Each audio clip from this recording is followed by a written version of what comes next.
Ito po si Budol, isa sa mga handfeed birds ko at sanay naman po siyang umuwi. Ang problema nga lang, hindi ko po siya nahahawakan. Ngayon po ay tuturo ko naman kung paano ba natin matuturuan ng ating ibon na mahahawakan sila nang hindi sila nangangagat. Kitang-kita niyo naman sa video na to na inaatake ko ni Budol. Gustong-gusto kong kagatin kasi nga ayaw niya magpahawak sa akin. Ganito po talaga magiging reaksyon ng isang ibon na hindi pa sanay sa hawak.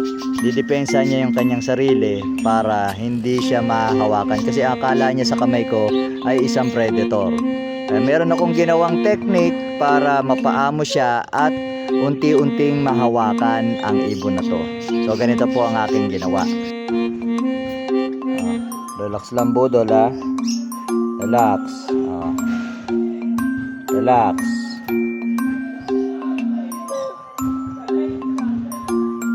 Relax lang Budol.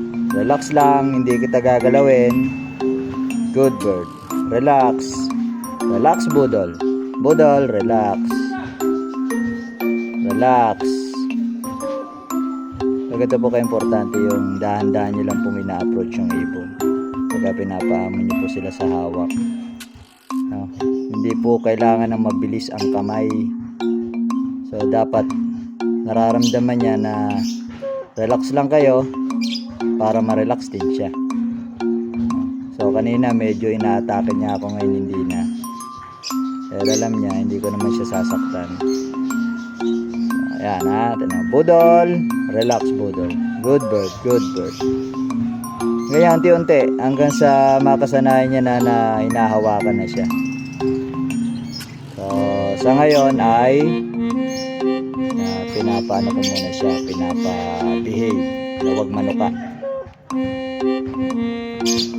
Good bird, good bird. Yan po. So nagpapahawak na po si Budol. Tingnan natin ang improvement niya sa mga ilang araw pang training.